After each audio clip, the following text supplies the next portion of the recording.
Imagine you are the last living thing on a continent. No birds, no insects, no rustle in the trees, because there are no trees left standing.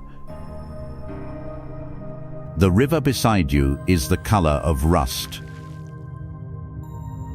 The air above you carries a smell you have no word for. Sulfur, rot, and something far older than both. You take a breath, and your lungs burn slightly. Not enough to kill you. Not yet. Around you, in every direction, the bodies of creatures you have never seen before lie completely still. Some of them were the size of horses. Some were the size of houses. All of them died within the last 1,000 years. Now here is what I need you to understand. This is not a scene from a nightmare. This is not fiction. This is Earth 252 million years ago, and something so catastrophic had just occurred that 96% of all species on this planet had been erased. Scientists call it the Great Dying. And, for good reason, in the entire 4.5 billion year history of this planet, nothing has ever come this close to ending life completely. So here is the question nobody truly asks out loud. If 96% of all life died, what made the surviving 4% so different? Were they stronger? Were they faster? Or were they more evolved? The answer is no. And this answer should unsettle you, because it means survival, even at the scale of an entire planet. It was never about being the best. It was about being the last one when everything did not survive.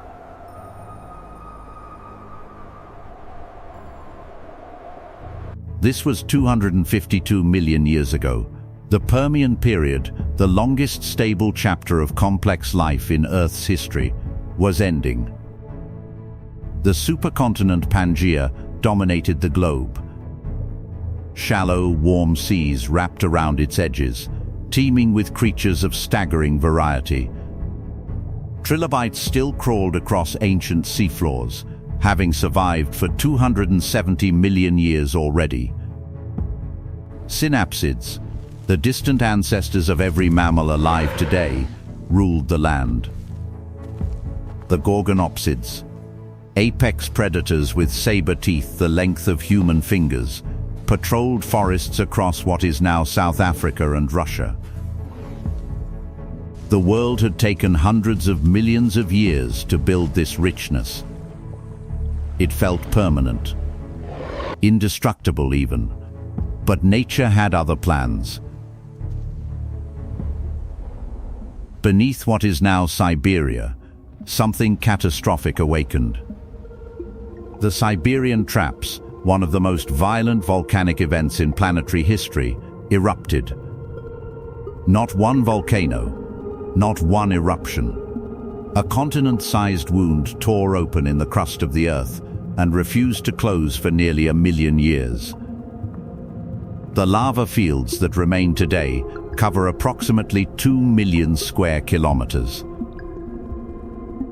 Scientists have drilled deep into these formations. They have dated the ash layers with extraordinary precision. The eruption alone did not kill everything. But what followed did. The first threat was invisible and total. Carbon dioxide and methane poured into the atmosphere at a rate the planet had never experienced. Global temperatures rose by 10 to 12 degrees Celsius within a geologically brief window. For life built across hundreds of millions of years around a stable climate, this was a death sentence written in heat. The Karoo Basin of South Africa preserves this moment with brutal precision. Layer after layer of dense, diverse fossil bone, then a paper-thin boundary of rock containing almost nothing. Scientists call it the dead zone. The diversity does not fade. It stops, mid-stratum, mid-life, as if the world pressed pause and simply forgot to press play again. The second threat rose from the oceans themselves. As atmospheric carbon dioxide dissolved into seawater, ocean chemistry collapsed entirely. Carbonate shells, the structural material of coral reefs, brachiopods and foraminifera, dissolved from the outside in. Fossil beds in Greenland and China record the same pattern across thousands of kilometers of ancient seafloor, rich marine communities, then a thin grey layer of barren rock. Paleontologists call this the reef gap. For 8 million years following the extinction, complex reef systems simply did not return. The ocean could no longer support the chemistry life required. The third threat was the most savage, and the least discussed in popular science. As Siberian volcanic gases reacted with warming ocean temperatures, hydrogen sulfide, a lethal compound produced by anaerobic bacteria in oxygen-depleted water, began rising from the deep oceans in volumes almost impossible to comprehend. The chemical signature of this event is preserved in rock formations across China, Italy and Hungary simultaneously. Purple sulfur bacteria, which thrive only in poisoned, oxygen-starved water, bloomed across the ancient seas. Their biomarkers appear in end Permian rock worldwide. Coastlines that once teemed with life would have smelled of pure death. The sky in certain coastal regions may have visibly changed color. Most marine organisms had nowhere left to retreat. The surface was poisoned, the depths were worse, and yet something survived. Not many things, but enough. And that is where the real story begins. Survival did not belong to the largest. It did not belong to the most powerful. The Gorgonopsids, apex predators built like organic weapons, rulers of the Permian landscape for millions of years, vanished completely. Not one species crossed the extinction boundary. The giant marine predators vanished. The immense ancient ecosystems that had required hundreds of millions of years to assemble, gone in an interval geologists can barely measure. What survived was smaller, quieter, almost invisible by comparison. And their survival was not fortune. It was biology making a ruthless and irreversible calculation about what the future was willing to carry forward. The first mechanism of survival was metabolic flexibility. The Lystrosaurus, a barrel-shaped, pig-sized synapsid with a beak and no meaningful teeth, became one of the most statistically dominant vertebrates in Earth's entire history. Not because it was remarkable, precisely because it was not. It could survive on almost nothing. Desert scrub, root material, decaying organic matter other creatures would not approach. Fossil evidence places Lystrosaurus simultaneously across Antarctica, India, Russia and South Africa, every major surviving landmass on the planet. For a brief, extraordinary period after the extinction, this single unremarkable animal may have represented 95% of all individual land vertebrates alive on Earth. The world did not reward greatness. It rewarded the ability to need almost nothing from a world that had almost nothing left to give. The second mechanism was burrowing. Organisms capable of going underground, beneath temperature extremes, beneath toxic surface air, beneath the suffocating sky, carried a measurable statistical advantage in survival rates. The Decinodont lineage, which includes Lystrosaurus, shows evidence of burrowing behavior preserved in fossilized burrow casts recovered from the Karoo Basin of South Africa. Underground, temperatures stabilized, oxygen demand dropped. The catastrophe raging above became survivable, one cramped, dark tunnel at a time. The third mechanism was radical size reduction. Across every surviving lineage without exception, paleontologists have documented what scientists now call the Lilliput effect. Species appearing in fossil records immediately after the extinction are dramatically smaller than their direct predecessors. Smaller bodies demand less food, less water, less oxygen, less of everything a dying world could no longer supply. The Smithian-Spathian boundary, a secondary extinction pulse occurring roughly 4 million years after the primary event, is preserved in rock sequences in Nevada and China. The species that survived this second wave of death were again the smaller ones. Death kept demanding less. Life kept answering by becoming it. Generation by generation, gram by gram. The fourth mechanism is perhaps the most astonishing discovery in modern Permian research, and almost nobody outside specialist paleontology has ever encountered it. Scientists analyzing carbon isotope ratios in end Permian rock formations identified evidence that photosynthetic recovery on land preceded oceanic recovery by approximately 8 million years.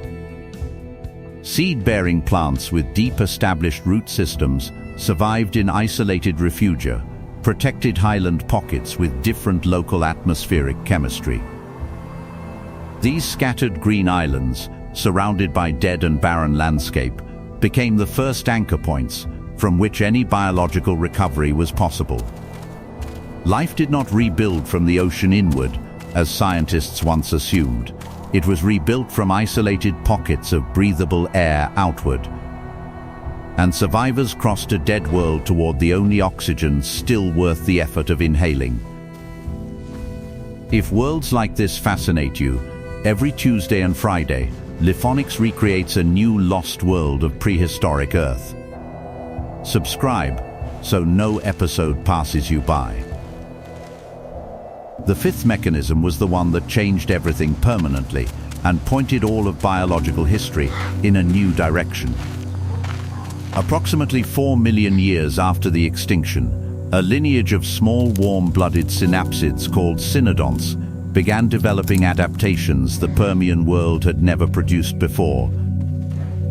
More efficient internal metabolism, more complex neurological architecture, and the earliest preserved.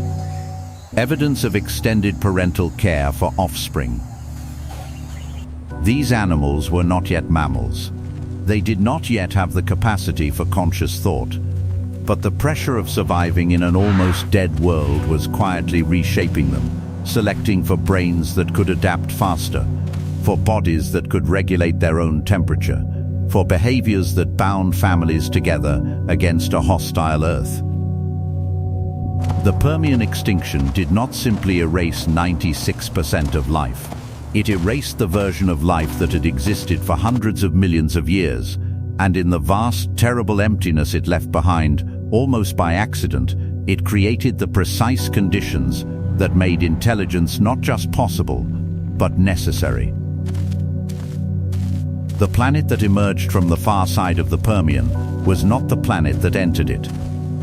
It was quieter, emptier, stranger, and somewhere in its surviving margins, small, burrowing, metabolically lean, carrying almost nothing. The future was already learning what it would one day want to become. That realization should land in you somewhere deep. Because you are not a spectator to this story, you are its destination. Every cynodont that pressed itself into dark earth beneath a poisoned sky, every Lystrosaurus that ate dead roots in a landscape that used to flood with life, every seed that held its blueprint in rigid silence, waiting years, decades, centuries for air clean enough to open into. None of them understood what they were building. None of them chose to survive on behalf of something greater. They were simply alive, barely, stubbornly, against every force the planet had directed at them. And so, in ways you may never fully appreciate, are you. Every breath you draw runs on a respiratory system refined across 250 million years of survival under extreme pressure. Every bond you form, with your family, your community, with strangers who share something essential with you, traces its deepest roots back to the first warm-blooded creatures that refused to abandon their young in a world that was actively trying to erase everything. You did not choose to inherit this. It was given to you by creatures who had no concept of giving, who simply held on in the dark under a poisoned sky, because holding on was the only thing left to do. The Permian did not just test life. It asked, in the most brutal terms biology has ever used, whether life deserved to continue at all. The answer, as it turned out, was yes. Barely. But yes. And you, living, breathing, wondering right now, are the proof. Subscribe to Lifonix, new documentary every Tuesday and Friday. But this is only half the story. Next Friday, for millions of years, the giants of the Ice Age ruled every continent on Earth. Woolly mammoths, cave lions, short-faced bears standing 4 meters tall, giant ground sloths that could dismantle trees with a single limb. They survived ice ages, volcanic winters, and collapsing ecosystems without losing their grip on the world. Then one species arrived, small, two-legged, carrying sharpened stone, and within a few thousand years, every giant was gone. Next Friday, Lifonix investigates what Homo sapiens truly did to the megafauna of the Ice Age, and the answer is far darker and far more complicated than anything you have been told.